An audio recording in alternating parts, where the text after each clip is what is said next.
और अच्युत किधर गया?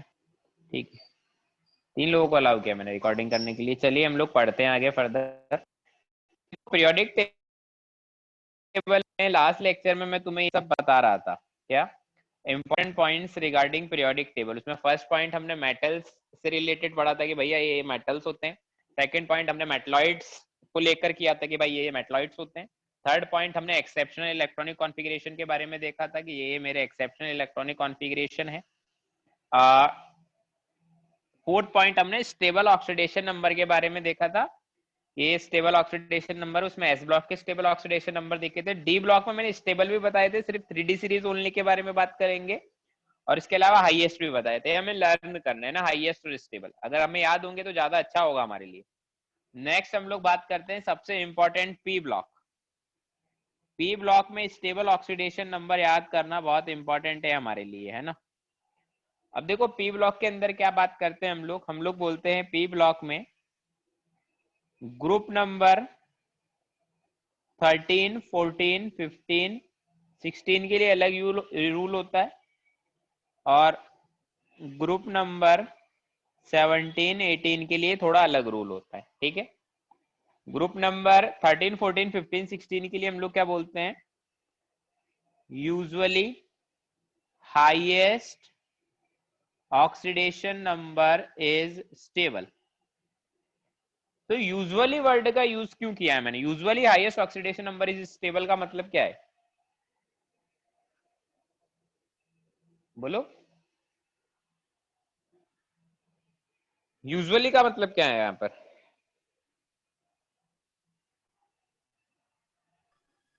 कई बार सर किसी का अलग भी हो सकता है। हाँ, इसका मतलब ये है कि जनरली हम लोग इस रूल को फॉलो करेंगे, जनरली हम लोग इस रूल को फॉलो करेंगे, बट कभी कभी एक्सेप्शनल केसेस आ सकते हैं जिसमें हाईएस्ट ऑक्सीडेशन नंबर स्टेबल ना हो। ऐसे ही ग्रुप नंबर 17, 18 के लिए हम लोग बोलते हैं usually lowest oxidation number is stable.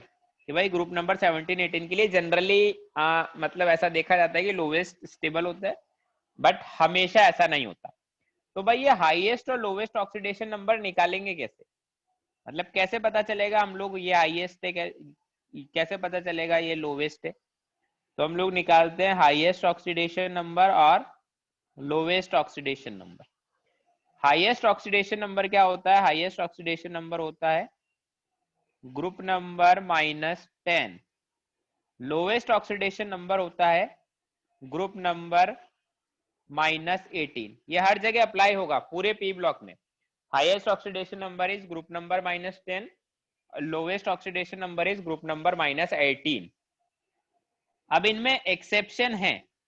Exception क्या है वो मैं तुम्हें बता देता हूं। देखो एक्सेप्शन को अलग से स्टार मार्क करके मैं बता रहा हूं, याद रखने वाली बातें हैं सारी। देखो क्या है, एक्सेप्शनल केस है हमारे पास इसमें दो। एक तो है ऑक्सीजन, ठीक है,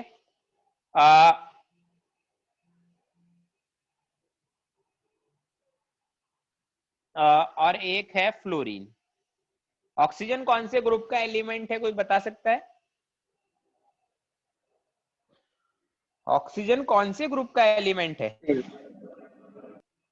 ऑक्सीजन 16 ग्रुप का एलिमेंट है। ठीक है, आकांक्षा अपना वीडियो ऑन करो, और हर्ष, जानवी भी, और एक हर्षल भी था, यश, श्रेयस, ये सभी लोग अपने वीडियो ऑन करो भाई। बाकी लोग जो ऑन करके बैठे बेवकूफ नहीं है वो। ऑक्सीजन मेरा 16 ग्रुप का एलिमेंट है, तो 16 ग्रुप के अकॉर्डिंग ऑक्सीजन का हाईएस्ट ऑक्सीडेशन नंबर क्या होना चाहिए था? क्या होना चाहिए था?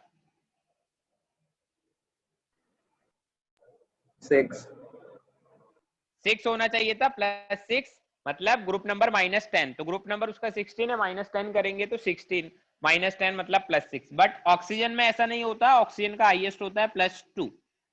तो एक तो ये एक्सेप्शन है। ऐसे ही फ्लोरीन, एफ लिखा है मैंने, एफ बोले तो फ्लोरीन। फ्लोरीन कौन से ग्रुप का मेंबर है? 17। तो फ्लोरीन के लिए हाईएस्ट होना क्या चाहिए था? +7।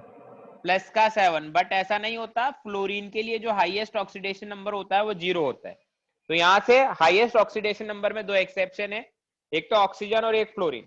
ऑक्सीजन में हाईएस्ट +2 होता है, फ्लोरीन में 0 होता है। ये इस ग्रुप को फॉलो नहीं करते, ग्रुप नंबर -10 वाले रूल को फॉलो नहीं करते।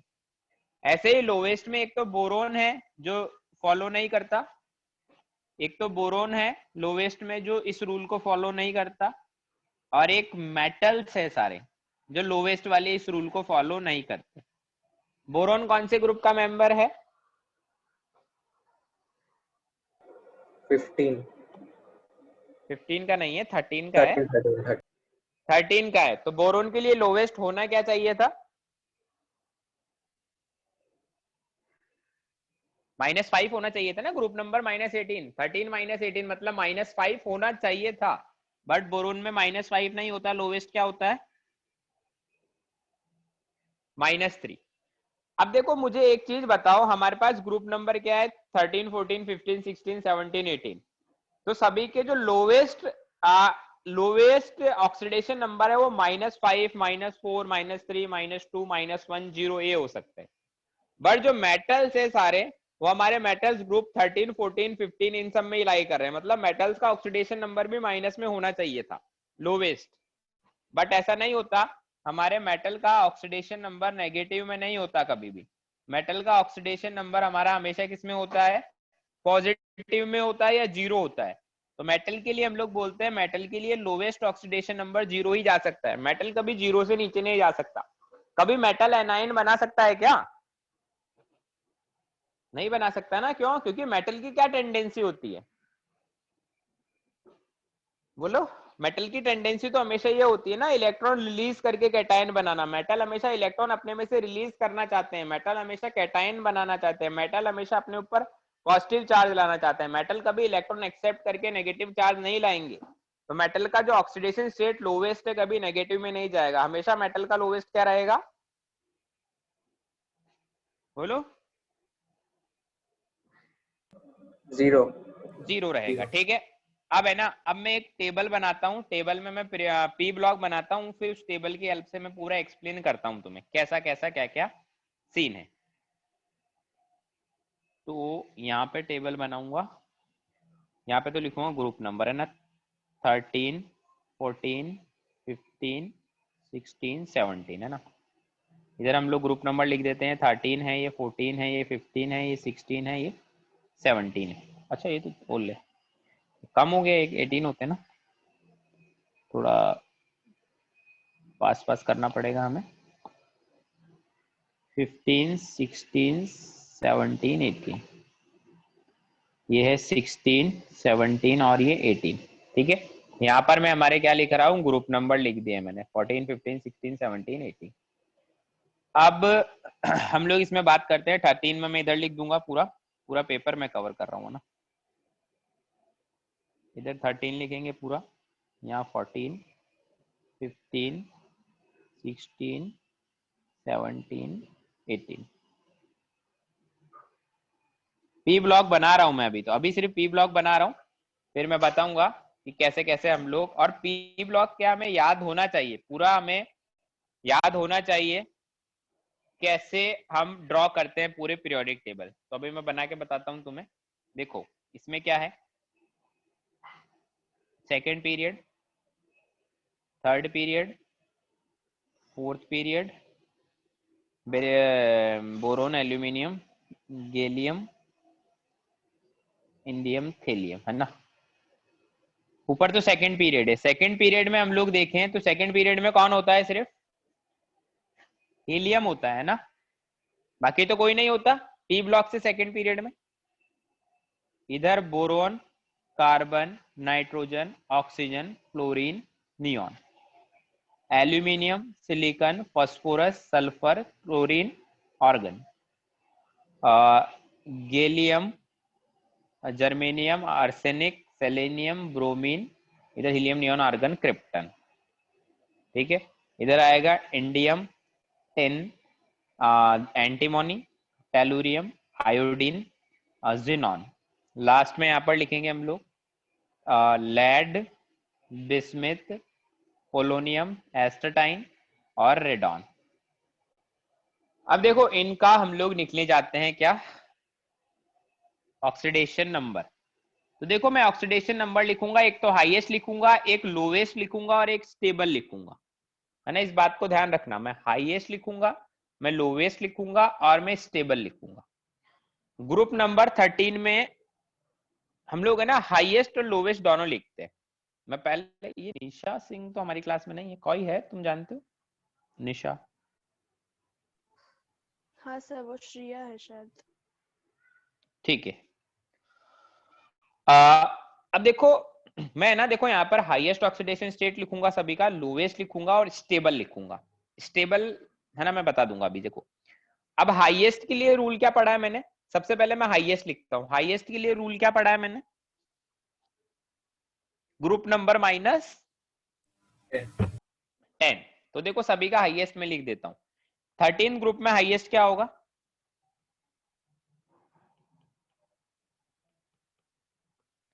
+3। 14 ग्रुप में हाईएस्ट क्या होगा? 14 ग्रुप में हाईएस्ट क्या होगा?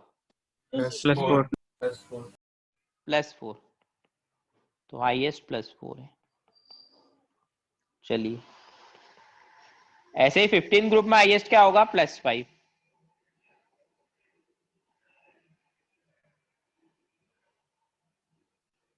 16 ग्रुप में हाईएस्ट क्या होगा? +6। बट ऑक्सीजन के लिए हाईएस्ट क्या होता है? +2।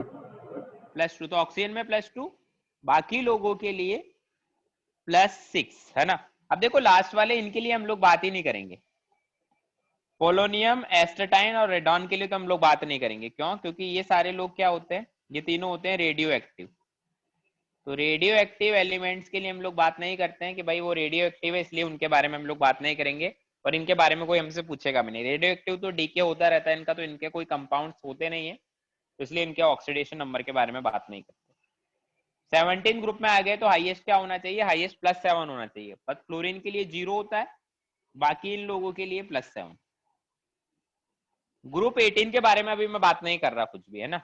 ग्रुप 18 वाले तो एलिमेंट ही नहीं बनाते, सॉरी कोई ग्रुप 18 के एलिमेंट्स तो कोई कंपाउंड ही नहीं बनाते। अगर कंपाउंड ही नहीं बना रहे तो इनके ऑक्सीडेशन नंबर भी एग्जिस्ट नहीं करेंगे। बट एक जिनॉन के कंपाउंड होते हैं, तो जिनॉन के लिए हाईएस्ट में लिख देता हूं बस +8। बाकी लोग कंपाउंड नहीं बनाते तो उनके लिए बात नहीं कर रहे। अब लोवेस्ट के लिए क्या रूल बनाया है, बोलो? लोवेस्ट के लिए रूल क्या है? Group number -18। ग्रुप नंबर -18, ठीक है। और उसमें भी बोरोन और मेटल्स मेरे एक्सेप्शन है। तो बोरोन के लिए तो हमने पढ़ ही लिया भैया, बोरोन के लिए तो -3 है लोवेस्ट। बाकी लिए एल्यूमिनियम क्या है? एल्यूमिनियम खुद मेटल है तो 0, गैलियम मेटल है तो 0, इंडियम मेटल है तो 0, ये मेटल है तो 0। अब इधर आ जाए, ग्रुप नंबर -18, तो लोवेस्ट क्या होगा? -4। इसका लोवेस्ट होगा -4, इसका लोवेस्ट होगा -4। टिन के लिए 0 और लेड के लिए 0। क्यों? वो दोनों क्या है? मेटल्स है। मेटल्स है। नाइट्रोजन के लिए लोवेस्ट -3, फास्फोरस के लिए -3, 18 में से माइनस करना है सिंपली, -3, इसके लिए -3 और बिस्मिथ के लिए 0 क्योंकि वो मेटल है। ऑक्सीजन के लिए -2, सल्फर के लिए -2, सेलेनियम के लिए -2 और टेलुरियम के लिए -2। इसके लिए -1 -1 -1 -1 और इनके लिए 18 में से 18 माइनस किया तो 0 0 0 0 0। बस ठीक है ना, इतना हो गया। अब देखो मैंने लोवेस्ट और हाईएस्ट सभी का लिख दिया है ना। अब इनका जो स्टेबल होगा ना उसको मैं अंडरलाइन करूंगा रेड कलर की इंक से, है ना। रेड कलर की इंक से मैं अंडरलाइन करूंगा। अब देखो मैंने लिखा क्या है, ग्रुप नंबर 13, 14, 15, 16 में usually highest oxidation number is stable और 17, 18 में लोवेस्ट स्टेबल होता है। तो पहले 17, 18 में ही देख लेते हैं। 17, 18 में लोवेस्ट स्टेबल होता है। तो हीलियम का लोवेस्ट 0 था, वही स्टेबल है। नियॉन का लोवेस्ट 0 था, वही स्टेबल है। ऑर्गन का लोवेस्ट 0 था, वही स्टेबल है। क्रिप्टॉन का लोवेस्ट 0 था, वही स्टेबल है। जिनॉन का लोवेस्ट 0 था, वही स्टेबल है। जीरो ऑक्सीडेशन नंबर स्टेबल होने का क्या सेंस है, मतलब इस बात से क्या मतलब निकालते हो तुम, बोलो। रिएक्ट ही नहीं करता। रिएक्ट ज्यादा नहीं होती। इसका मतलब ये है कि वो किसी से रिएक्ट नहीं करता है, वो इनर्ट नेचर का है, क्योंकि अगर वो कंपाउंड बनाएगा एलिमेंट तो उसका कोई ना कोई ऑक्सीडेशन स्टेट तो आएगा। अगर कंपाउंड बनाएगा तो या तो प्लस में जाएगा या माइनस में जाएगा, बट यहाँ पर तो ऐसा कुछ है नहीं। ठीक है, ये गरिमा यादव अपनी क्लास में जिसमें अजीब सा डीपी लगा रखा है। ठीक है, ये बहुत सारे लोगों ने वीडियो बंद कर दिया है, मतलब क्या हो गया है भाई, सबको ऑन रखना है। सर मेरे यहाँ पे इंटरनेट का प्रॉब्लम आ रहा है तो बंद हो जाता है। अच्छा, ऐसा भी होता है कि नेट का प्रॉब्लम आता है तो ऑटोमेटिक वीडियो ऑफ हो जाता है? नहीं सर, जूम बंद हो जाता अब देखो क्या है, हाँ, ये जीरो ऑक्सीडेशन नंबर स्टेबल होने का मतलब है वो कंपाउंड ही नहीं बना रहे, वो एलिमेंटल फॉर्म में ही रहते हैं, इसलिए जीरो। इसमें भी लोवेस्ट स्टेबल है, तो देखो -1 स्टेबल, -1 स्टेबल, -1 स्टेबल, और इसमें -1 स्टेबल। अब देखो आयोडीन पर मैं स्टार मार्क कर रहा हूं और मैं यहाँ पर जीरो लिखकर उसके नीचे अंडरलाइन कर रहा हूं, इसका मतलब क्या है? सर वो दोनों इसमें स्टेबल है। हाँ, वो दोनों इसमें स्टेबल है। आयोडीन जीरो में भी स्टेबल होता है, आयोडीन -1 में भी स्टेबल होता है। स्टार मार्क क्यों किया है? क्योंकि उसमें कुछ अलग से कुछ हो रहा है, रूल से हट के जा रहे हैं इसलिए। अब चलिए, अब ग्रुप नंबर 13, 14, 15, 16 पर आ जाते हैं। इसमें क्या होता है? इसमें हाईएस्ट स्टेबल होता है। चलिए, हाईएस्ट स्टेबल है तो बोरोन में +3 स्टेबल, इसमें भी +3 स्टेबल, इसमें भी +3 स्टेबल, इसमें भी +3 स्टेबल, बट इसमें ऐसा नहीं होता है। इन लास्ट वाले इन तीनों में नहीं होता, तो इन तीनों पे स्टार मार्क कर रहा हूं। क्या नहीं होता? देखो, इसमें +1 स्टेबल होता है, इसमें +2 स्टेबल होता है, इसमें +3 स्टेबल होता है। सबसे लास्ट वाले तीनों है, इनमें ऐसा नहीं होता है। क्यों होता है ऐसा? इसका लॉजिक भी हम लोग पढ़ेंगे फ्यूचर में। ठीक है, टीएल, पीबी, बिस्मिथ, इन तीनों में टेलुरियम, लैड और बिस्मिथ, इन तीनों में हाईएस्ट स्टेबल नहीं होते। हाईएस्ट से एक छोटा वाला, मतलब सेकंड हाईएस्ट स्टेबल होता है। सेकंड हाईएस्ट +1, लैड में +2 और बिस्मिथ में +3। तो इस बात को भी याद रखना है, इसलिए मैंने स्टार मार्क किया। बाकी ग्रुप नंबर 14 में देखें तो हाईएस्ट स्टेबल होने चाहिए, यस, +4, +4, +4 और +4। ग्रुप नंबर 13 में, सॉरी 15 में भी कौन से स्टेबल होने चाहिए थे? हाईएस्ट, बट इसमें थोड़ा लफड़ा है। ठीक है, आर्सेनिक इसमें और इन सब में तो हाईएस्ट स्टेबल है, बट N2 में ऐसा, नाइट्रोजन में ऐसा नहीं होता। नाइट्रोजन में स्टेबल क्या होता है? 0। अच्छा, नाइट्रोजन में 0 स्टेबल होता है, इसको कोई एक्सप्लेन कर सकता है क्या? बोलो। सर क्योंकि उसमें ये हाफ फील्ड इलेक्ट्रॉन्स होते हैं। देखो, हम लोग नाइट्रोजन पे स्टार मार्क करते हैं, नाइट्रोजन रूल को फॉलो नहीं करता, इसमें हाईएस्ट स्टेबल नहीं होता, इसमें जीरो ऑक्सीडेशन स्टेट स्टेबल होती है। मतलब नाइट्रोजन N2 की फॉर्म में रहना पसंद करता है। देखो, हमारे एटमॉस्फेयर में बहुत ज्यादा नाइट्रोजन है, 70% अप्रोक्स 70 to 71% पूरा नाइट्रोजन ही है। क्या नाइट्रोजन किसी से रिएक्ट करता है क्या? बोलो, एटमॉस्फेरिक नाइट्रोजन रिएक्टिव है हमारा। हम कोई भी चीज ऐसा करते हैं, जैसे हम लोग बहुत सारी चीजें करते हैं एटमॉस्फेयर में, उसमें किसी से भी नाइट्रोजन रिएक्ट करता है? No sir. नहीं करता रिएक्ट। नाइट्रोजन जैसा है वैसा ही रहता है, नाइट्रोजन का नेचर यही है, वो N2 की फॉर्म में रहता है और वो इनर्ट नेचर का गैस है नाइट्रोजन, तो जीरो फॉर्म में स्टेबल है। ऐसे आर्सेनिक और एंटीमनी और इसमें फास्फोरस, ये +5 में, बट आर्सेनिक और एंटीमनी पे भी मैं स्टार मार्क कर देता हूं। इसमें +5 और +3 दोनों ऑक्सीडेशन स्टेट स्टेबल है, +5 भी और +3 भी। हमारे पास पूरी पीरियोडिक टेबल में पी ब्लॉक में 3 ही लोग ऐसे जिसकी 2 ऑक्सीडेशन स्टेट स्टेबल होती है, आर्सेनिक, एंटीमनी और आयोडीन। +5, +3, +5, +3, आयोडीन में -1 और 0। अब आ जाते हैं नेक्स्ट 16 ग्रुप पे। 16 ग्रुप में भी हाईएस्ट स्टेबल होना चाहिए था, तो होता ही है। सल्फर में +6, सेलेनियम में +6, टेलुरियम में भी +6। तुम अपने लॉजिक से बताओ, ऑक्सीजन में तुम्हें क्या ज्यादा स्टेबल लगता है, +2 या -2? ऑक्सीजन तो -2 की फॉर्म में ही तुम देखोगे हमेशा, ऑक्साइड की फॉर्म में। तो ऑक्सीजन में हमेशा -2 स्टेबल होता है, ऑक्सीजन रूल को फॉलो नहीं करता, इसमें लोवेस्ट स्टेबल होता है। कहानी समझ आ गई हाईएस्ट लोवेस्ट के स्टेबल वाली? देखो पी ब्लॉक में स्टेबिलिटी को हमें अच्छे से समझना है, इसको याद रखना है, ठीक है। तो हम पीरियोडिक टेबल का बेसिक फंडा हम लोगों ने एकदम पढ़ लिया है। पीरियोडिक टेबल का बेसिक फंडा हम लोगों ने एकदम पढ़ लिया है। अब हम लोग एक्चुअल पीरियोडिक टेबल वापस से स्टार्ट करते हैं, ठीक है। अब एक्चुअल पीरियोडिक टेबल हम लोग वापस से करते हैं।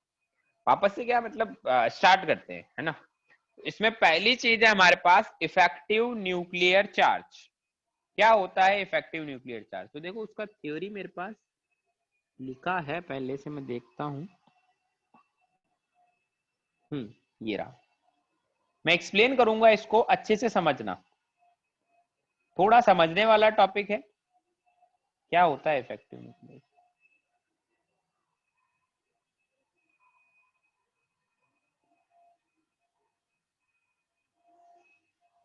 दिख रहा है सभी? विजिबल है? Yes sir. Yes sir. अब देखो ध्यान से देखो, है ना क्या हो रहा है इसमें।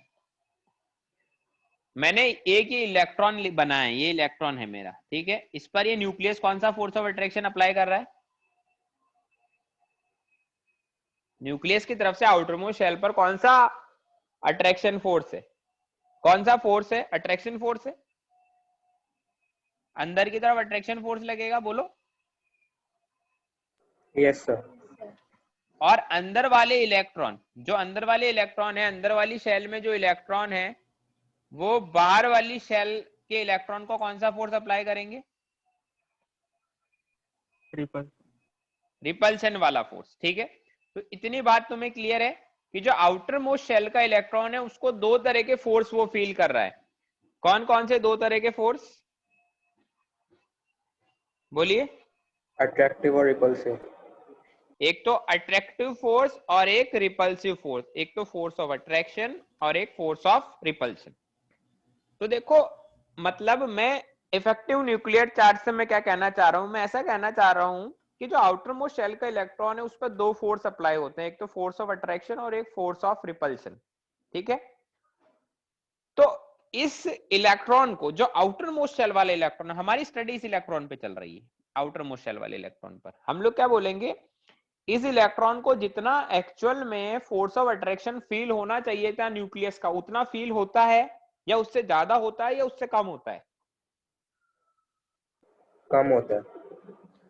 इसको उतना अट्रैक्शन का फोर्स फील नहीं होता है, इसको थोड़ा कम अट्रैक्शन का फोर्स फील होता है। मतलब एक्चुअल में न्यूक्लियस में जितने प्रोटॉन्स है, लाइक सपोज करें न्यूक्लियस में 10 प्रोटॉन्स है, ठीक है। तो उन 10 प्रोटॉन्स का अट्रैक्शन फोर्स इसको फील नहीं होता है, उससे थोड़ा सा कम अट्रैक्शन का फोर्स इसको फील होता है। एक्चुअल में 10 प्रोटॉन्स का अट्रैक्शन का फोर्स ये फील नहीं कर पाता, उससे थोड़ा कम करता है। सपोज करें 8 प्रोटॉन के अट्रैक्शन के फोर्स को ये फील कर पाता है, तो बचे हुए 2 प्रोटॉन का अट्रैक्शन कहां गया?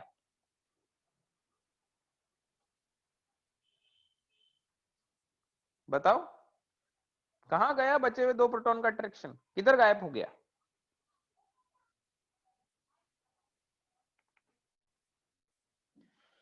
बोलो भाई, किधर गायब हो गया बचे हुए 2 प्रोटॉन का अट्रैक्शन? सर वो रिपल्सिव फोर्स को बैलेंस करेगा। जो ये रिपल्सिव फोर्स थे उसको बैलेंस करने में वो चला गया कि 2 प्रोटॉन का अट्रैक्शन 2 इलेक्ट्रॉन के रिपल्शन को बैलेंस कर दिया। और कभी भी ऐसा नहीं होगा कि रिपल्सिव फोर्स डोमिनेट कर जाएंगे, ऐसा कभी नहीं होगा। हमेशा अट्रैक्टिव फोर्स ही डोमिनेट करेंगे ओवर रिपल्सिव फोर्स। क्यों? क्योंकि अगर आउटर मोस्ट शेल के इलेक्ट्रॉन पर अगर रिपल्सिव फोर्स डोमिनेट कर गया तो मेरा इलेक्ट्रॉन एटम को छोड़ देगा, एटम को लीव कर देगा। और ये तो पॉसिबल ही नहीं है, एटम से कभी इलेक्ट्रॉन अपने आप लीव नहीं करते, हम उसे एनर्जी देनी या लेनी पड़ती है तभी इलेक्ट्रॉन लीव करते हैं एटम को। तो हमेशा अट्रैक्शन का फोर्स डोमिनेटिंग होता है। न्यूक्लियस अपने इलेक्ट्रॉन्स को पकड़ के रखता है हमेशा, बट एक्चुअल में जो अट्रैक्शन फोर्स लगना चाहिए था उतना अट्रैक्शन फोर्स फील नहीं हो पाता है न्यूक्लियस की तरफ से, उससे थोड़ा कम होता है। तो इसी को ही हम लोग इफेक्टिव न्यूक्लियर चार्ज बोलते हैं। न्यूक्लियर चार्ज मतलब Z। देखो एक्चुअल में Z होना चाहिए था बट Z से थोड़ा कम होता है। Z क्या होता है? Number of protons.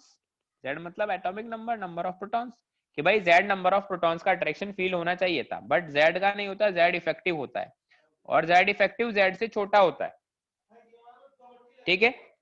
Z effective मेरा Z से छोटा होता है, मतलब एक्चुअल में जितने प्रोटॉन्स का अट्रैक्शन फील होना चाहिए था उतना नहीं होता, उससे थोड़ा कम फोर्स ऑफ अट्रैक्शन फील होता है, क्योंकि अंदर वाले इलेक्ट्रॉन का रिपल्सिव फोर्स, बाहर अंदर वाले इलेक्ट्रॉन्स का रिपल्सिव फोर्स हमारे न्यूक्लियस के अट्रैक्शन फोर्स को थोड़ा वीक करते हैं।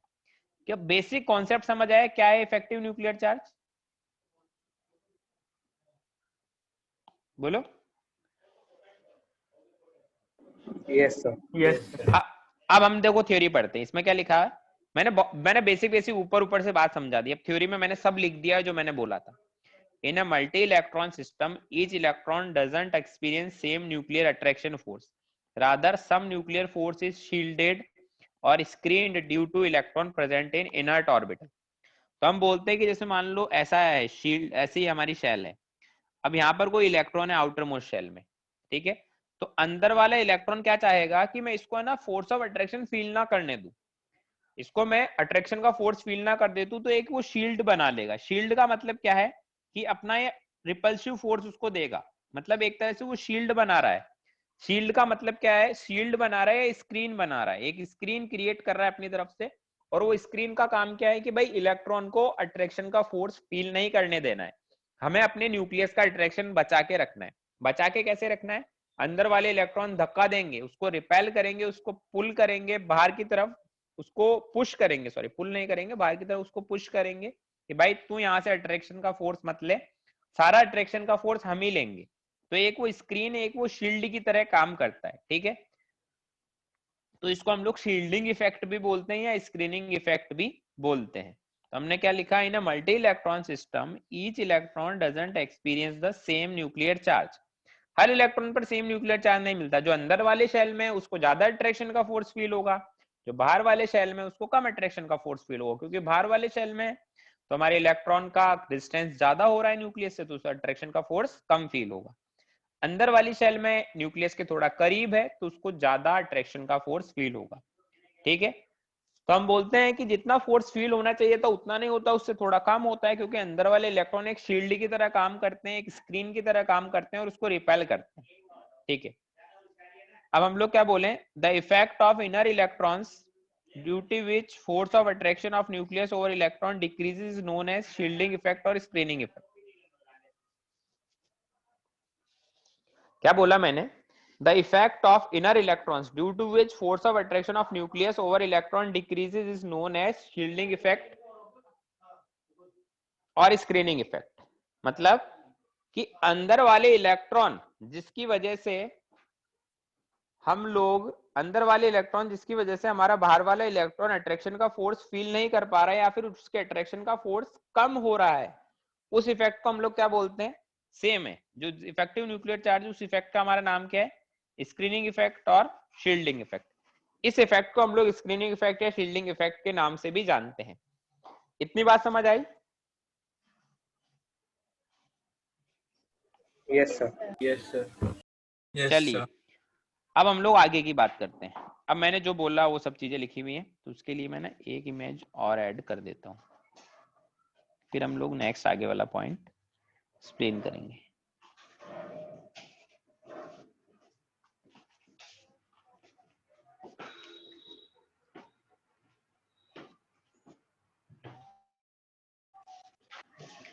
मैंने क्या बोला, with in an atom any given electron experiences, मतलब एक एटम में इलेक्ट्रॉन क्या क्या एक्सपीरियंस करता है।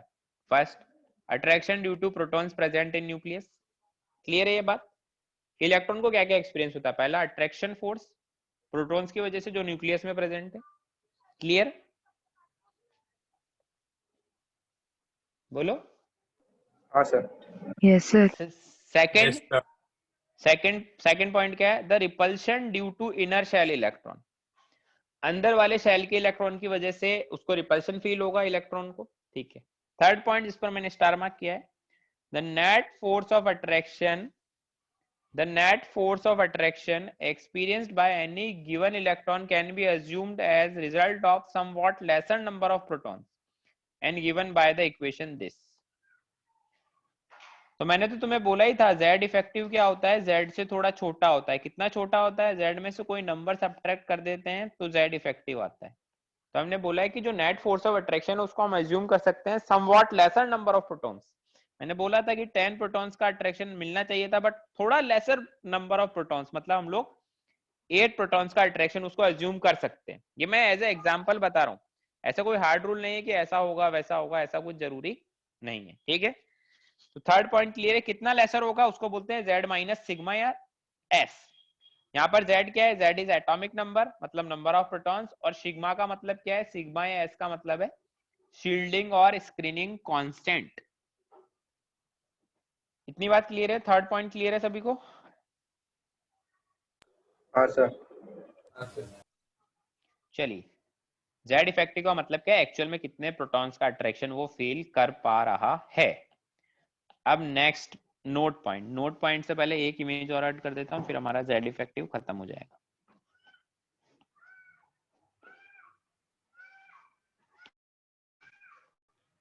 देखो हम लोग क्या बोल रहे हैं, हम लोग बोल रहे हैं नोट में क्या लिखा है मैंने, z effective represent the number of net protons which actually attract the given electron. First point clear है कि एक्चुअल में कितने इलेक्ट्रॉन्स का अट्रैक्शन उसको फील हो रहा है, वही z इफेक्टिव होता है। मतलब प्रोटॉन्स थे तो 10, बट एक्चुअल में उसको 8 प्रोटॉन्स का ही अट्रैक्शन फील हो रहा था, तो z इफेक्टिव का वैल्यू कितना हो गया है, 8। z effective represent what, the number of net protons which actually attract the given electron, ठीक है। तो वो z इफेक्टिव होता है कि भाई एक्चुअल में कितना फोर्स ऑफ अट्रैक्शन फील कर पा रहा है मेरा इलेक्ट्रॉन, कितने प्रोटॉन्स का एक्चुअल में फोर्स ऑफ अट्रैक्शन फील कर पा रहा है। सेकेंड पॉइंट क्या है, the attraction of remaining protons, मतलब देखो 10 प्रोटॉन से अट्रैक्शन उसको 8 प्रोटॉन्स का ही फील हुआ, तो अट्रैक्शन ऑफ रिमेनिंग प्रोटॉन मतलब 2 protons has been cancelled out by electron repulsion. तो ये तो तुम लोग पहले ही बता चुके हैं कि 2 प्रोटॉन का इलेक्ट्रॉन कहां, 2 प्रोटॉन का अट्रैक्शन कहां गया, वो कैंसल्ड आउट हो गया इलेक्ट्रॉन के रिपल्शन से। पहले 2 पॉइंट क्लियर है, नोट के पहले 2 पॉइंट क्लियर है। Yes sir. चलिए point number 3, point number 3 is, in other words it is said that the other electron screen the nuclear charge। तो देखो point number 3 तो बहुत मतलब यूजलेस पॉइंट है। हम लोग क्या बोल रहे हैं इसमें कि भैया लोग बोल सकते हैं कि जो अदर इलेक्ट्रॉन से, अदर का मतलब हम लोग z इफेक्टिव में एक इलेक्ट्रॉन पर स्टडी करेंगे, एक इलेक्ट्रॉन पे स्टडी करेंगे कि भैया इस इलेक्ट्रॉन पर इफेक्टिवली कितना फोर्स ऑफ अट्रैक्शन फील हो रहा है। तो अदर मतलब तो दूसरे इलेक्ट्रॉन जिस पर स्टडी नहीं कर रहे हैं, क्योंकि एटम में तो बहुत सारे इलेक्ट्रॉन हो सकते हैं। तो दूसरे इलेक्ट्रॉन का काम क्या होगा, दूसरे इलेक्ट्रॉन का काम होगा कि भाई इस बचे हुए एक इलेक्ट्रॉन को रिपेल करो, मतलब हमारे न्यूक्लियर चार्ज को शील्ड करो, ठीक है। Fourth point is important, fourth point is important, उसमें क्या लिखा है, closer a given electron to nucleus more effectively it screen the nuclear charge. मतलब मेरा इलेक्ट्रॉन न्यूक्लियस के जितना ज्यादा क्लोज होगा वो उतना ही ज्यादा हमारे इलेक्ट्रॉन को शील्ड करेगा, उतना ही ज्यादा हमारे इस न्यूक्लियर चार्ज को स्क्रीन करेगा, मतलब उतना ही ज्यादा अच्छी शील्डिंग प्रोवाइड करेगा न्यूक्लियर चार्ज को। मतलब वो अट्रैक्शन फील नहीं होने, अट्रैक्शन लेने ही नहीं देगा बाहर वाले इलेक्ट्रॉन को। मतलब जितना क्लोज मेरा इलेक्ट्रॉन होगा न्यूक्लियस के, उतना ही अच्छी वो शील्डिंग या स्क्रीनिंग प्रोवाइड करेगा। उसके लिए एक इंपॉर्टेंट ऑर्डर लिखवाया है मैंने, क्या, स्क्रीनिंग ऑर्डर, कि भाई अगर n सभी का सेम हो, SPDF में सभी का n सेम हो, मतलब शेल नंबर सेम है सभी का, तो सबसे अच्छा स्क्रीनिंग किसका होगा, S का, देन P का, देन D का, देन F का, तो सबसे ही बेकार, ठीक है। क्योंकि हम लोग बोलते हैं S ऑर्बिटल हमारे न्यूक्लियस के ज्यादा क्लोज होते हैं as compare to P, D और F। तो यहाँ पर एक बहुत इंपॉर्टेंट पॉइंट लिखा है मैंने, ये बाद में काम भी आएगा बहुत जगह, बहुत चीजों को एक्सप्लेन करने के। It is often said that electron present in D and F subshell are ineffective to screen the nuclear charge, क्योंकि D और F का शील्डिंग होता है पुअर, इनका पुअर शील्डिंग बोलते हैं, पुअर स्क्रीनिंग या पुअर शील्डिंग, कुछ भी बोल दो एक ही बात है, पुअर शील्डिंग। तो हमारे D और F सबशेल में जो इलेक्ट्रॉन होते हैं वो जो इलेक्ट्रॉन होते हैं D एंड F सबशेल में वो इनफेक्टिव होते हैं स्क्रीन द न्यूक्लियर चार्ज, मतलब हमारे न्यूक्लियर चार्ज को अच्छा स्क्रीन प्रोवाइड नहीं कर पाते। उतना अच्छा शील्ड नहीं कर पाते हमारे न्यूक्लियर चार्ज को, उतना अच्छा सिक्योरिटी नहीं दे पाते हमारे न्यूक्लियर चार्ज को, तो हमारा न्यूक्लियर चार्ज का अट्रैक्शन इजीली ले लेगा आउटर मोस्ट शेल का इलेक्ट्रॉन। तो पुअर शील्डिंग होती है D and F subshell की, इस बात का ध्यान रखें। फिर सबसे नीचे पॉइंट में हमने ट्रेंड लिखा है, पीरियोडिक ट्रेंड, तो ये भी हमारे काम की चीज है। क्या? Periodic trend. पीरियोडिक ट्रेंड का मतलब पीरियोडिक टेबल में जेड इफेक्टिव कैसा वेरी करेगा। अब देखो हम पीरियोडिक टेबल में दो ही तरह का पीरियोडिक ट्रेंड पढ़ेंगे, या तो लेफ्ट टू राइट या फिर टॉप टू बॉटम।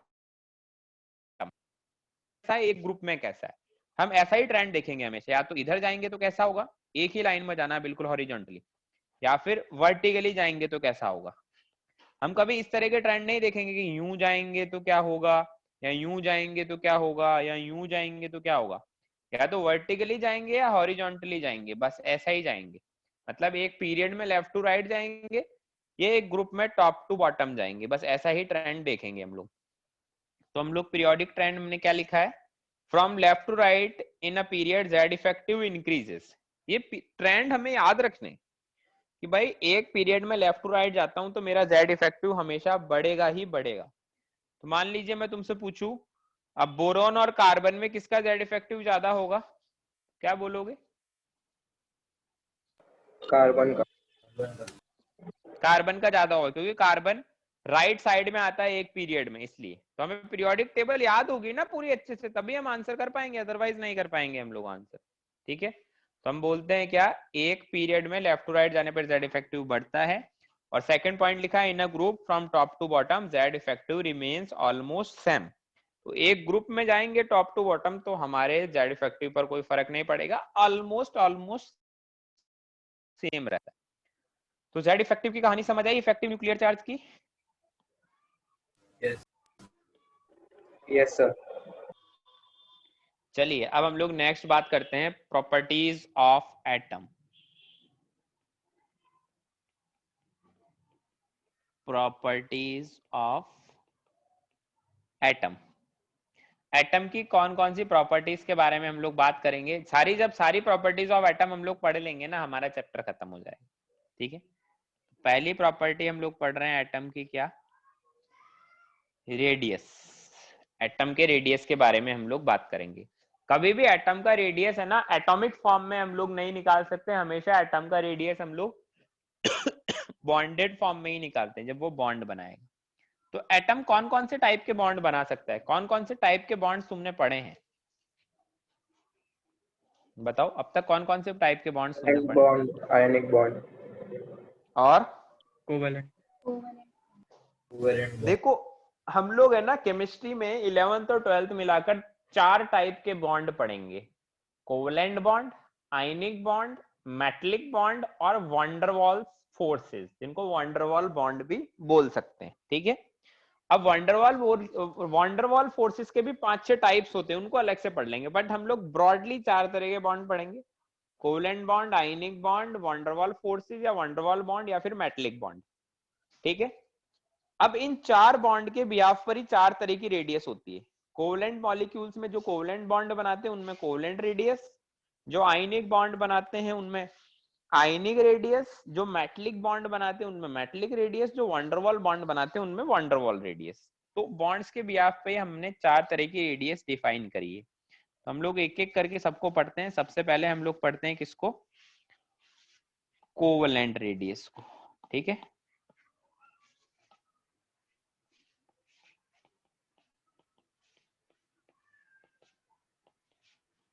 सबसे पहले हम लोग पढ़ते हैं कोवेलेंट रेडियस।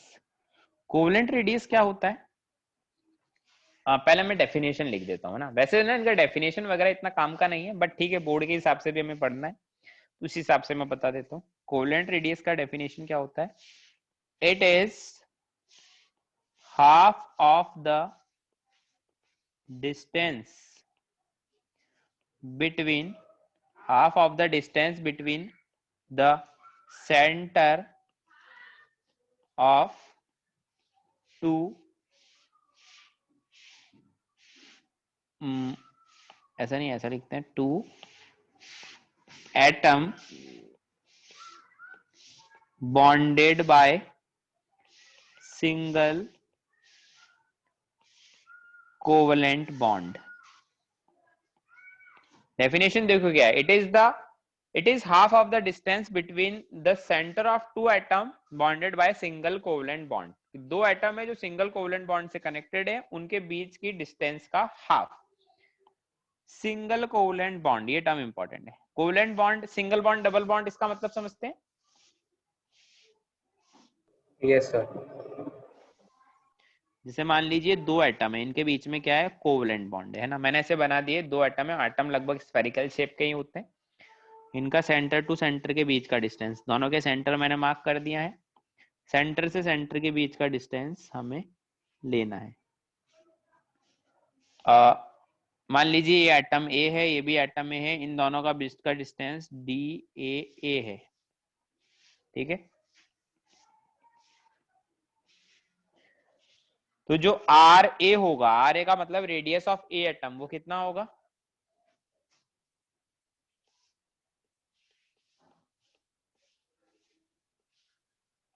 यही होगा क्या, बोलो.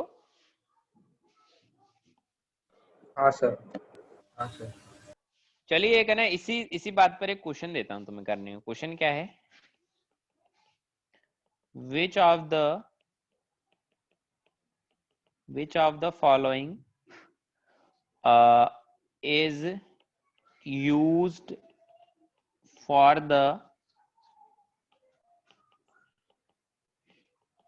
calculation of radius of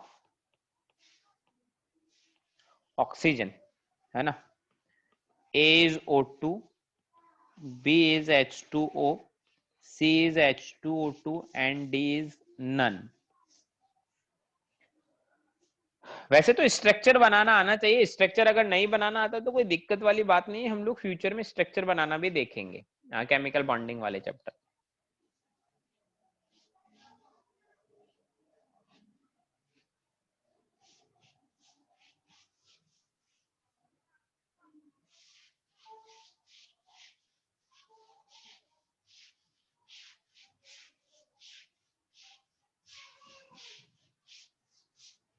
बताएं, कोई बता सकता है आंसर?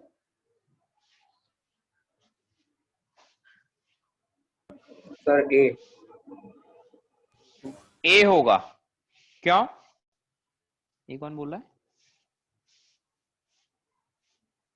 किसने बोला ये? सर मैंने बोला. विष्णु बोला है. हाँ, ए किस बिहाफ पे बोला है तुमने?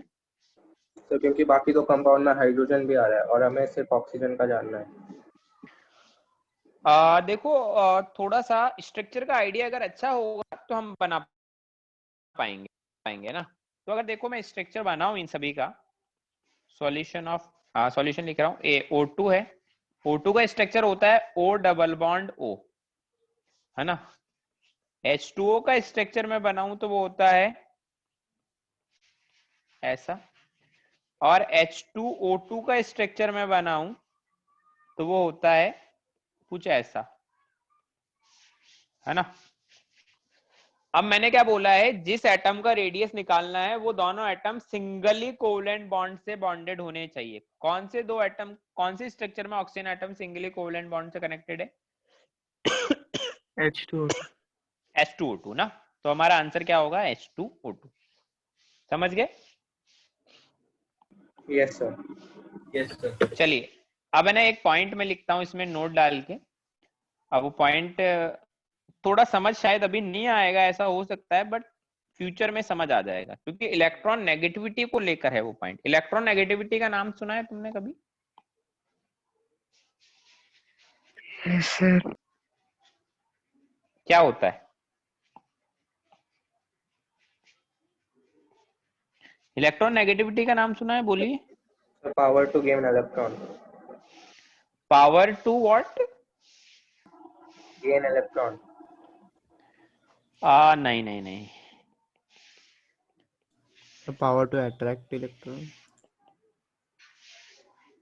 अभी ठीक है, तुम्हें जितना पता अच्छी बात है. मतलब एक तरह से अभी देखो मैंने बोला, मैं नोट डाल के पॉइंट क्या लिख रहा हूँ कि दो अगर ऐसे एटम हो जो डिफरेंट हो, ए और बी, तो उस केस में रेडियस हम लोग कैसे निकालेंगे? तो हम लोग देखो उसमें क्या बोल रहे हैं, उसमें हमारे पास दो केस है, केस 1 और केस 2। केस 1 और केस 2। केस 1 क्या है? When electron negativity of A and B is same, कि जब ए और बी का इलेक्ट्रोनेगेटिविटी सेम हो तो रेडियस कैसे निकालेंगे, या फिर ये डिस्टेंस डी ए बी कैसे निकालेंगे? व्हेन इलेक्ट्रॉन, वैसे इस चीज को कोई पूछता नहीं है बट फिर भी बता देते हैं, A and B is different. तो देखो जनरली तो क्या होता है, ए और बी का इलेक्ट्रोनेगेटिविटी हमें डिफरेंट ही देखने को मिलेगा, तो ये वाला केस ज्यादा इंपॉर्टेंट है। सेम इलेक्ट्रोनेगेटिविटी दो एटम का होना बहुत रेयर केस होता है। तो देखो डीएबी क्या होगा,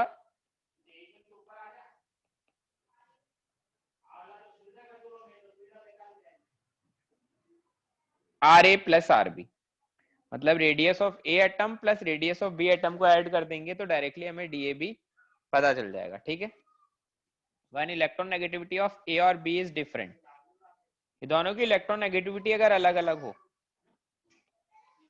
तो डीएबी क्या होगा, R A plus R B minus 0.07 delta X square, और यूनिट होगा आगे हमारा एंगस्ट्रॉम।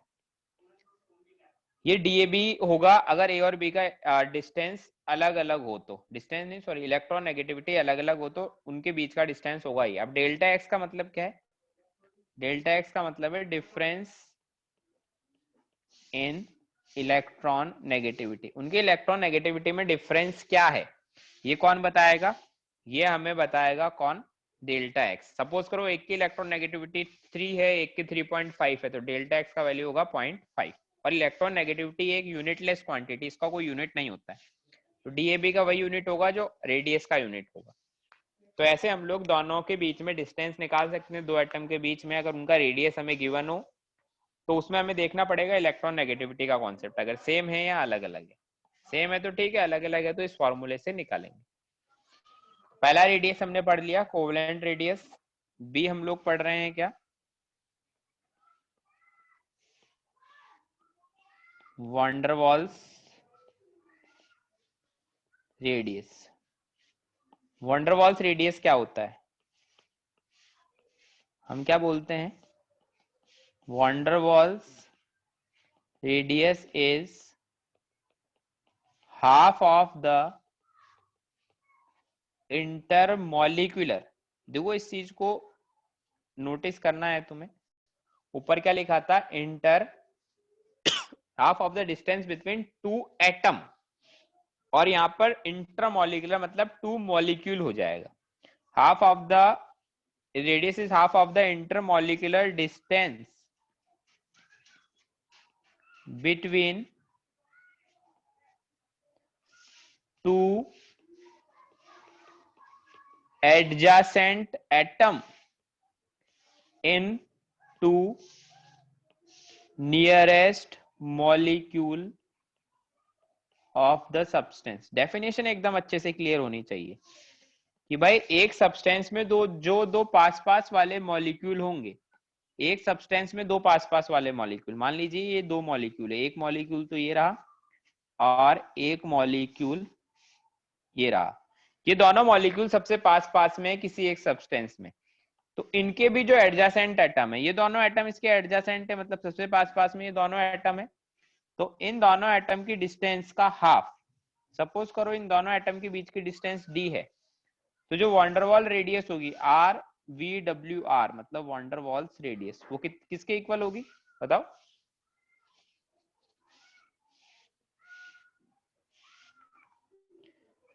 किसके इक्वल होगी?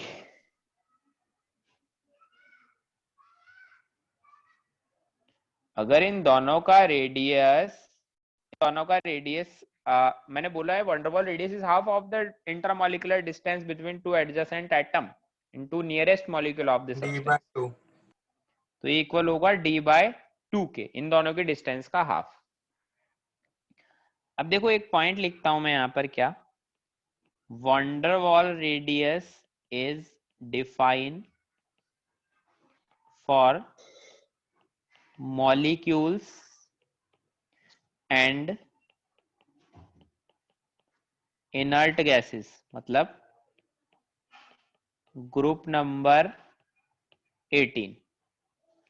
जैसे कोवलेंट रेडियस किसमें डिफाइन होती है, ऐसे मॉलिक्यूल जो सिंगल कोवलेंट बॉन्ड से कनेक्टेड हो। van der Waals रेडियस किसके लिए डिफाइन होती है, मॉलिक्यूल्स के लिए और इनर्ट गैसेस के लिए, मतलब ग्रुप नंबर 18 के लिए भी हम लोग van der Waals रेडियस से डिफाइन करते हैं, क्योंकि वो van der Waals force of attraction से ही कनेक्टेड होती है। इस चीज को हम लोग पढ़ेंगे बाद में केमिकल बॉन्डिंग में।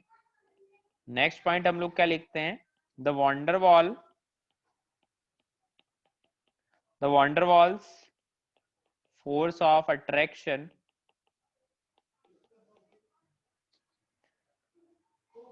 are weak। जैसे तुमने अभी तक कोवलेंट और आयनिक बॉन्ड पढ़ा है, मतलब कोवलेंट बॉन्ड में भी एक अट्रैक्शन होता है, आयनिक बॉन्ड में भी एक अट्रैक्शन होता है। स्ट्रॉन्ग अट्रैक्शन कौन सा होता है, कोवलेंट वाला या आयनिक वाला? आयनिक वाला, ठीक है। वैसे ही देखो हम लोग टोटल 4 टाइप के बॉन्ड पढ़ रहे हैं, पढ़ेंगे फ्यूचर में, covalent bond, ionic bond, metallic bond और van der Waals बॉन्ड। तो van der Waals बॉन्ड क्या है, सबसे वीक है, सबसे वीक है ना। तो हम लोग बोलेंगे therefore there intermolecular distance would be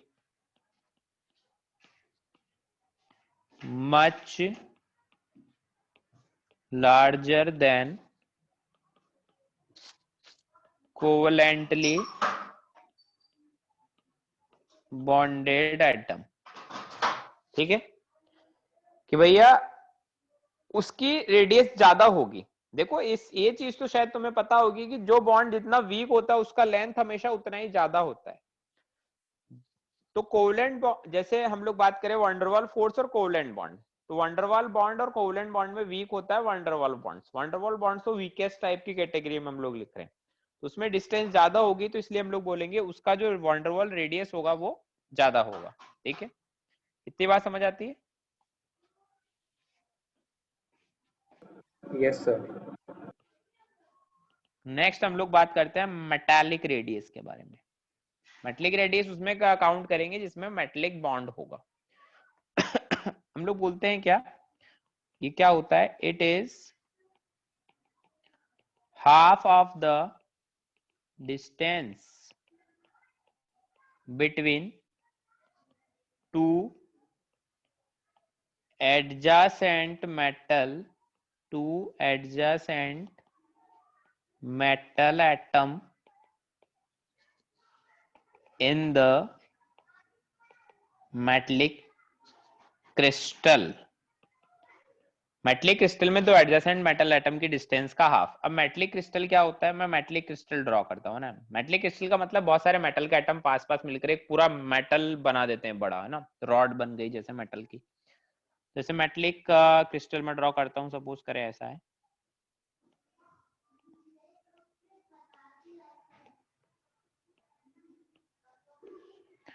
कुछ एटम बिगड़ रहे हैं थोड़ा, उनको बाद में सही कर लेंगे हम लोग।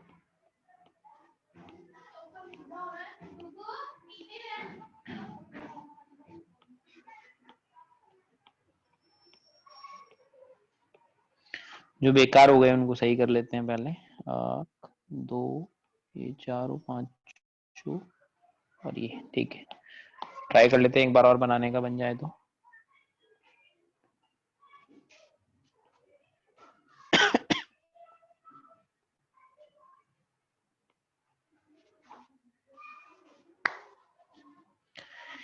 एक और बच्चा है ऐसा, ठीक है। अब ये क्या है मेरा, ये मान लीजिए मेरा मेटलिक क्रिस्टल है ना।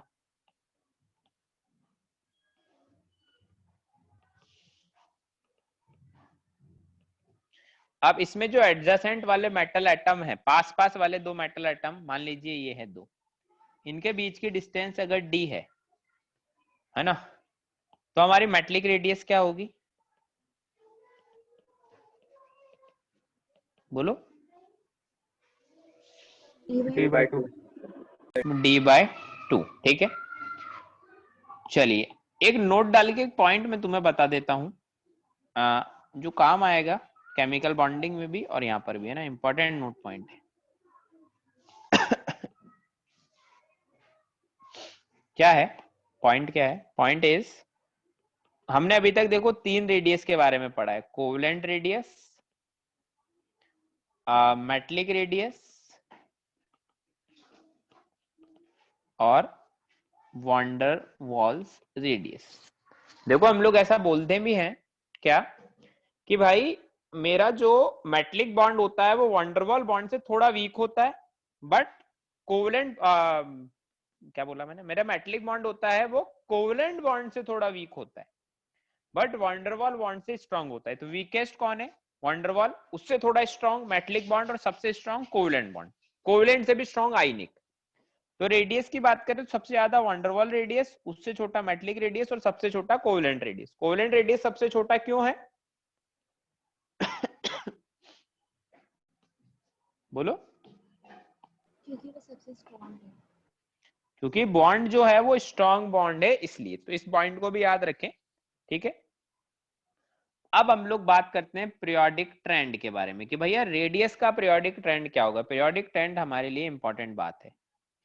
तो पीरियोडिक ट्रेंड के बारे में हम लोग बात करते हैं कि भैया रेडियस लेफ्ट टू राइट कैसे चेंज होगी और टॉप टू बॉटम कैसे चेंज होगी। देखो जनरली जो पीरियोडिक ट्रेंड होता है ना, वो एक जनरल थ्योरी है, यूजुअल थ्योरी है। मतलब जनरली हम लोग ऐसा बोल सकते हैं, कोई हार्ड रूल नहीं रहता कि भाई बस पीरियोडिक ट्रेंड में जो बोल दिया वो बोल दिया, ऐसा नहीं होता है। वो हार्ड रूल नहीं है, नॉर्मल रूल है, हाँ फॉलो होगा, बट ऐसा नहीं है कि भाई हमेशा ही फॉलो होगा, हार्ड रूल हो गया बहुत, ऐसा नहीं है। तो हम लोग बोलते हैं in a period from left to right, L to R का मतलब है left to right, generally radius क्या होगा? डिक्रीज करेगा, है ना। नीचे डाउनवर्ड एरो का मतलब है decreases.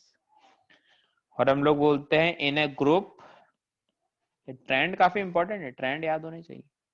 From T to be मतलब टॉप टू बॉटम, जनरली क्या होगा? मेरा रेडियस इंक्रीज करेगा। तो ये ट्रेंड, पीरियोडिक ट्रेंड हमें याद होने चाहिए कि भैया left to right radius decrease करेगा, टॉप टू बॉटम मेरा रेडियस इंक्रीज करेगा इन ए ग्रुप। अब हम लोग थोड़े बहुत एग्जांपल्स देख लेते हैं भैया क्या हो रहा है क्या नहीं हो रहा है, थोड़ा बहुत मैं बता देता हूँ। सबसे पहले हम लोग बात करते हैं across the period. Across the period हम लोग देखते हैं, पीरियड और ट्रेंड थोड़ा देख लें। जो पॉपुलर उनके बारे में बात बता देता हूँ, ऐसे तो पूरे 7 पीरियड है, सभी के बारे में नहीं लिखेंगे। सबसे पहले हम लोग बात करते हैं हाइड्रोजन और हीलियम, ये फर्स्ट पीरियड में आते हैं। पीरियोडिक ट्रेंड क्या है? पीरियड में लेफ्ट टू राइट जाने पर रेडियस डिक्रीज होता है, टॉप टू बॉटम जाने पर मेरा रेडियस इंक्रीज होता है ना। ये मेरा पीरियोडिक ट्रेंड है, ठीक है।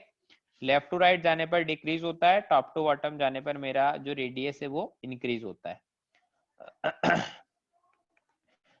अब हम लोग देखो तो क्या होगा, किसका रेडियस ज्यादा होगा? हीलियम का। क्यों? हाइड्रोजन राइट में आता। अरे लेफ्ट टू राइट जाने पर एक पीरियड में रेडियस डिक्रीज होता है, इंक्रीज नहीं होता।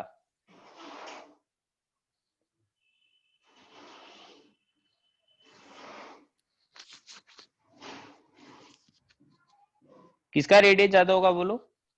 हाइड्रोजन हाइड्रोजन का। तो देखो हमें लग क्या रहा है, हमें लग रहा है कि हाइड्रोजन का रेडियस ज्यादा होना चाहिए था, बट पहले ही पीरियड में लफड़ा हो गया, पहले ही पीरियड में हीलियम का रेडियस ज्यादा हो गया। क्यों बोलो?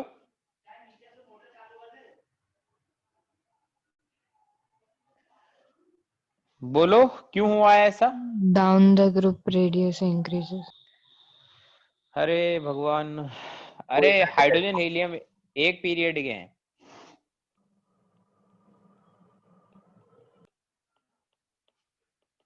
क्योंकि हम लोग हीलियम के लिए क्या काउंट करते हैं? वंडरवॉल रेडियस काउंट करते हैं, और हाइड्रोजन के लिए कोवलेंट रेडियस काउंट करते हैं, इसलिए हीलियम का रेडियस ज्यादा हो गया, क्योंकि हीलियम में वंडरवॉल रेडियस काउंट होता है। समझ में आई बात? बोलो। Yes sir. सेकंड पीरियड में बात करें तो लिथियम से छोटा होता है बेरिलियम, बेरिलियम से छोटा होता है बोरोन, बोरोन से छोटा कार्बन, कार्बन से छोटा नाइट्रोजन, नाइट्रोजन से छोटा ऑक्सीजन, ऑक्सीजन से छोटा फ्लोरीन। बट फ्लोरीन से छोटा नियॉन नहीं होता है। क्यों? वंडरवॉल। क्योंकि वंडरवॉल रेडियस है। नियॉन में तो वंडरवॉल रेडियस है, वो सबसे आगे आएगा। नियॉन मेरा सबसे आगे आएगा। क्यों? क्योंकि उसमें तो वंडरवॉल रेडियस है। तो यहाँ पर स्टार मार्क लगा रहा हूँ, इस बात को ध्यान रखें। क्यों? क्योंकि इसमें तो VWR है, वंडरवॉल रेडियस है। ऐसा ही थर्ड पीरियड में हम लोग लिखें तो थर्ड पीरियड में देखो क्या होता है। थर्ड पीरियड में हम लोग बोले, थर्ड पीरियड में क्या होता है? Sodium, magnesium, aluminium, silicon, phosphorus, sulphur, chlorine. अब ऑर्गन सबसे पीछे नहीं आएगा, ऑर्गन सबसे आगे आएगा। Logic is same. ऑर्गन में क्या है? बोलो। वंडरवॉल रेडियस डिफाइन है। अब देखो इसमें क्या होता है, जनरली पीरियोडिक टेबल में बच्चे उल्टे सीधे सवाल करने लग जाते हैं। सर उसका रेडियस किससे ज्यादा होगा, इसका रेडियस उससे कम होगा। देखो ऐसा कोई नहीं पूछेगा। हमेशा क्वेश्चन पूछेगा तो एक पीरियड के एलिमेंट्स कंपेयर करने को देगा, या फिर एक ग्रुप के एलिमेंट्स कंपेयर करने को देगा, या फिर ज्यादा से ज्यादा थोड़ा बहुत इधर उधर दे सकता है। थोड़ा बहुत इधर उधर देगा तो उसमें भी है ना, अपने को मतलब इतना ही देगा कि अपने को समझ आए, हाँ हम लोग कंपेयर कर पाए। ऐसा नहीं है कि कुछ भी उठा के दे दिया हम आंसर ही नहीं निकाल पा रहे, ऐसा नहीं होगा। अच्छा एक ऑर्डर में बता देता हूँ अपनी तरफ से, तुम चाहो तो याद रख सकते हो, इसमें कोई लॉजिक नहीं है, डायरेक्टली याद रख सकते हो कि भाई हीलियम छोटा होता है, लिथियम बड़ा होता है। मैंने क्यों बताया हाइड्रोजन, हीलियम, लिथियम? हीलियम और लिथियम पास पास आ रहे हैं तो उस हिसाब से मैंने बता दिया। एक पीरियड में, अक्रॉस द पीरियड में हम लोग देखते हैं क्या, 3D सीरीज का एलिमेंट। ये इंपॉर्टेंट है, ये ऑर्डर भी एनसीईआरटी में भी शायद लिखा है और काफी पूछते भी इससे क्वेश्चन। क्या 3D सीरीज क्या होती है? Scandium, titanium, vanadium, chromium, manganese, iron, cobalt, nickel, copper, zinc.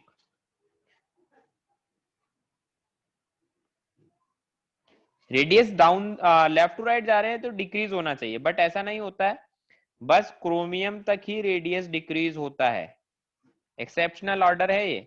Radius यहां से यहां तक जाओगे तो डिक्रीज होगा, फिर क्रोमियम से लेकर कॉपर तक जाओगे तो रेडियस अप्रॉक्स सेम रहेगा, और कॉपर से जिंक जाओगे तो रेडियस बढ़ जाएगा। तो हम लोग बोलेंगे फिर रेडियस अप्रॉक्स सेम है, फिर उसके बाद जाएंगे तो रेडियस इंक्रीज हो जाएगा। अगर हम लोग यहाँ से देखें, कोई पूछे स्कैंडियम और जिंक में किसका रेडियस ज्यादा है, तो हम लोग बोलेंगे स्कैंडियम का ही ज्यादा है, क्योंकि रेडियस डिक्रीज बहुत ज्यादा हुआ है। 4 बार डिक्रीज हुआ है, स्कैंडियम से टाइटेनियम में डिक्रीज, फिर वेनेडियम में डिक्रीज, फिर क्रोमियम में डिक्रीज, फिर एक बार इंक्रीज हुआ। मतलब ये तो मतलब कोई लॉजिक नहीं है, ऐसे ही ट्रिक मैंने बता दी, पर डायरेक्टली चाहो तो याद रख सकते हो, स्कैंडियम और जिंक में स्कैंडियम ज्यादा बड़ा होता है। इतनी बात समझ आती है? हाँ सर। अब हम लोग बात करते हैं down the group. Down the group हम लोग कैसे देखेंगे रेडियस के ऑर्डर को? डाउन द ग्रुप क्या होता है, हमने पढ़ा है, from top to bottom in a group radius increases. Top to bottom जाएंगे रेडियस बढ़ेगा, ठीक है। जैसे सिंपल है, हम लोग जैसे एस ब्लॉक में देखें तो lithium, sodium, potassium, rubidium, caesium होता है, या फिर beryllium, magnesium, calcium, strontium, barium, radium. ये कौन है? ये एस ब्लॉक लिख दिया है मैंने पूरा, रेडियो एक्टिव एलिमेंट्स नहीं लिखे। तो टॉप टू बॉटम जाएंगे रेडियस क्या होगा? इंक्रीज होगा। तो सिंपल ऑर्डर है, कुछ ज्यादा खास नहीं है, बट जहां खास है वो मैं लिख देता हूँ। जैसे 13 ग्रुप मैंने लिखा, 13 ग्रुप क्या होता है? Boron, aluminium, gallium, indium, thallium. Top to bottom जा रहे हैं तो रेडियस क्या होना चाहिए? बढ़ना चाहिए, बट ऐसा नहीं है। एल्यूमिनियम और गैलियम में थोड़ा सा एक्सेप्शनल ऑर्डर है, उनमें एल्यूमिनियम गैलियम का रेडियस ऑर्डर अप्रॉक्स इक्वल होता है, एग्जैक्ट इक्वल नहीं है, अप्रॉक्स इक्वल है। इनका रेडियस टॉप टू बॉटम जा रहे हैं तो अप्रोक्सीमेटली इंक्रीज हो रहा है। सभी लोग जिन्होंने अपना अपना वीडियो ऑफ कर लिया ना, ऑन कर लो जल्दी से। अप्रॉक्स इक्वल होता है एल्यूमिनियम और गैलियम का, ठीक है। एल्यूमिनियम और गैलियम का अप्रॉक्स इक्वल होता है, ठीक है।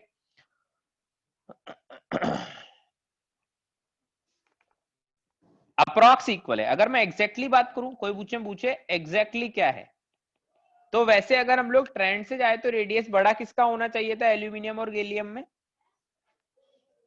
गैलियम का। गैलियम का बड़ा होना चाहिए था, बट ऐसा नहीं होता है। एल्यूमिनियम का रेडियस थोड़ा सा बड़ा होता है, बहुत माइनर सा, बट अप्रॉक्स इक्वल मान सकते हैं।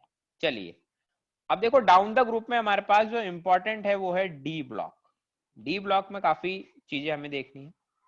डी ब्लॉक में डाउन द ग्रुप हम रेडियस देखें तो डी ब्लॉक क्या होता है, ग्रुप नंबर 3 से लेकर 12 तक होता है। तो ग्रुप नंबर 3 में कुछ ऑर्डर होता है, 4 to 12 तक कुछ अलग ऑर्डर होता है। ग्रुप नंबर 3 में होते हैं स्कैंडियम, यूट्रियम और लैंथेनम, तो वो तो ठीक है, वो तो और नॉर्मल ट्रेंड को फॉलो करते हैं। बट ग्रुप नंबर 4 to 12 में कुछ अलग ऑर्डर होता है, मतलब 3D से बड़े 4D होते हैं, 4D और 5D अप्रॉक्स सेम होते हैं। क्या मतलब है इसका, मैं इमेज ऐड करके समझाता हूं। जैसे डी ब्लॉक का इमेज में ले लेता हूं, ये रहा डी ब्लॉक है ना। डी ब्लॉक में देखो सिर्फ 3D 4D 5D को ही फोकस करना है, तो मैं इतना कर देता हूं ना।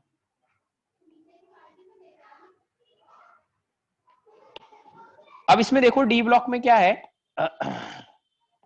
मैं बोलना चाह रहा हूं कि एक तो ये अलग है, ग्रुप नंबर 3 अपना अलग ट्रेंड फॉलो करता है और ग्रुप नंबर 4 से लेकर 12 तक अपना अलग ट्रेंड फॉलो करते हैं। कैसा कि भैया ग्रुप नंबर 3 में तो ठीक है, ग्रुप नंबर 3 में क्या है, स्कैंडियम, ये ग्रीन वाला तो उतना प्रॉपर विजिबल नहीं है, थोड़ा डार्क कलर लेता हूं। स्कैंडियम से बड़ा यूट्रियम है, यूट्रियम से बड़ा लैंथेनम है, ग्रुप नंबर 3 में तो ठीक है। बट ग्रुप नंबर 4 से 12 तक क्या है ऑर्डर, कि 3D एलिमेंट से बड़े कौन है, 4D एलिमेंट्स। ये नीचे मैंने ग्रेटर देन का साइन लगाया। और 4D और 5D क्या है, बोलो, अप्रॉक्स इक्वल। अगर कोई तुमसे पूछे रेडियस ऑफ, दूसरा कलर का पेन यूज करता हूं, कोई तुमसे पूछे रेडियस ऑफ सिल्वर और रेडियस ऑफ गोल्ड क्या रिलेशन, तो क्या बोलोगे, अप्रॉक्स इक्वल है। ठीक है, तो ये चीज हमें ध्यान रखनी है। अब ऐसा हो क्यों रहा है भाई, क्या हो गया ऐसा जो ऐसा हो रहा है, ठीक है, तो उसका लॉजिक क्या है, उसका लॉजिक है हमारा लेंथेनॉइड कॉन्ट्रैक्शन। लेंथेनॉइड कॉन्ट्रैक्शन उसका लॉजिक है। ये क्या होता है लेंथेनॉइड कॉन्ट्रैक्शन, पहले एक बार मैं थ्योरी लिख देता हूं लेंथेनॉइड कॉन्ट्रैक्शन की, फिर मैं समझाऊंगा कि भाई क्या होता है लेंथेनॉइड कॉन्ट्रैक्शन। थ्योरी लिख देता हूं मैं इसकी। थ्योरी क्या है, हम लोग बोलते हैं in lanthanoids 4f subshell is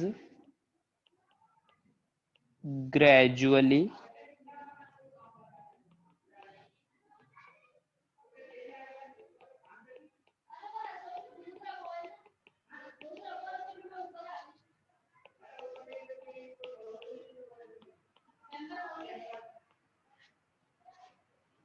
due to poor shielding of 4f subshell, Z effective of the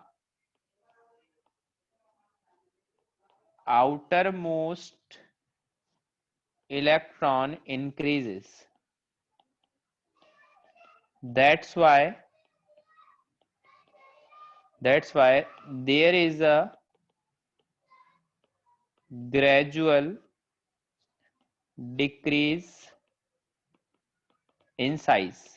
किसकी साइज में, 5D एलिमेंट्स, 4D की नहीं, 5D की size, due to lanthanoids contraction. किसी को समझ आया क्या मैंने क्या लिखा, बोलिए, किसी को समझ आया मैंने क्या लिखा? नहीं सर। मैंने बोला देखो, मैंने ये चीज तो तुम्हें पहले ही बता दी थी कि भाई 4f सबशेल का पुअर शील्डिंग होता है। जब मैं तुम्हें Z इफेक्टिव समझा रहा था तभी मैंने तुम्हें ये बात बता दी कि भाई 4f सबशेल का पुअर शील्डिंग होता है। ठीक है, 4f सबशेल का पुअर शील्डिंग होता है।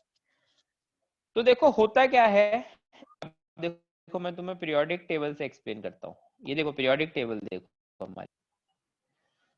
अब इस पीरियोडिक टेबल में देखो 5D एलिमेंट्स है ना, उनको ध्यान से देखो। 5D सीरीज के एलिमेंट्स, 5D सीरीज का एलिमेंट कौन है, ये लोग।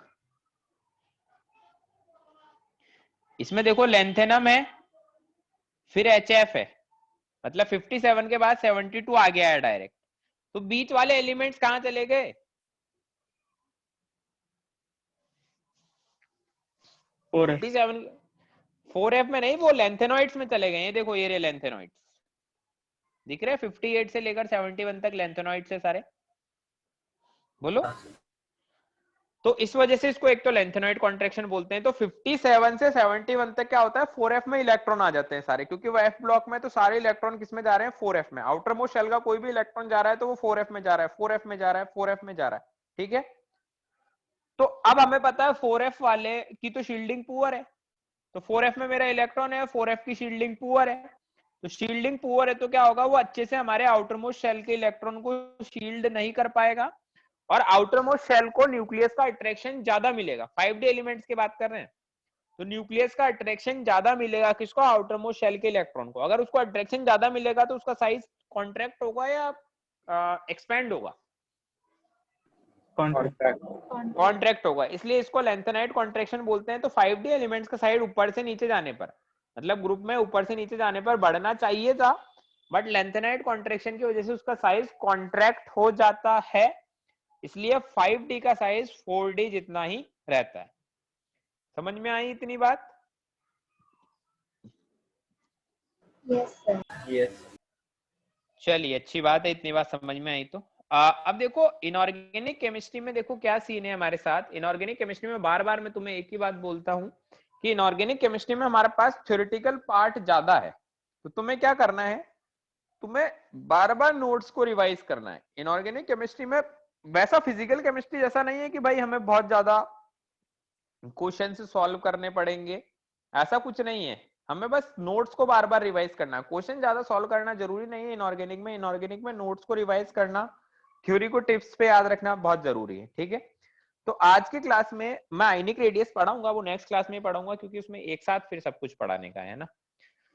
तो आज की क्लास में बस इतना ही है। मैं नेक्स्ट क्लास से आयनिक रेडियस पढ़ूंगा, और होमवर्क नहीं दे रहा हूं मैं कुछ, होमवर्क वही है एक्सरसाइज 3 पार्ट 2 मोल कॉन्सेप्ट का।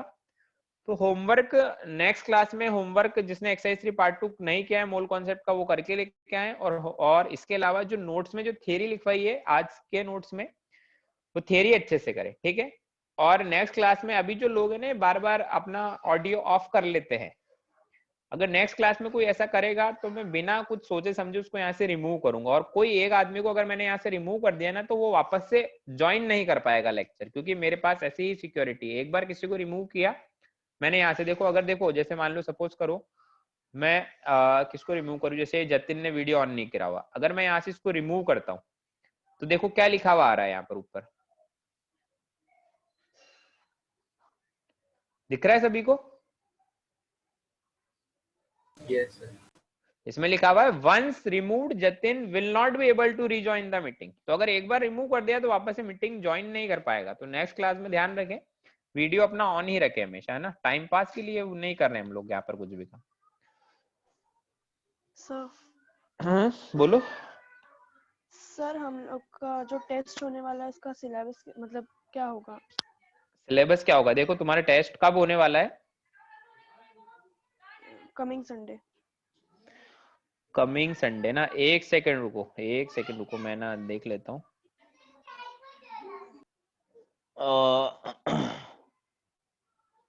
देखो सिलेबस कमिंग संडे है ना, इस वीक में कितना लेक्चर लगा है हमारा? सर इस लेक्चर के बाद एक और बाकी है बस। ऐसा है क्या? हाँ तो ठीक है, इस लेक्चर के बाद एक और बाकी, और वो लेक्चर कब है एक और? सैटरडे। ओहो सैटरडे को है क्या? हाँ फिर ठीक है, जेड इफेक्टिव तक पढ़ लेना। ठीक है, जेड इफेक्टिव तक पढ़ लेना। Okay sir. Okay sir. चलिए ठीक है फिर, बाय सर। Bye sir.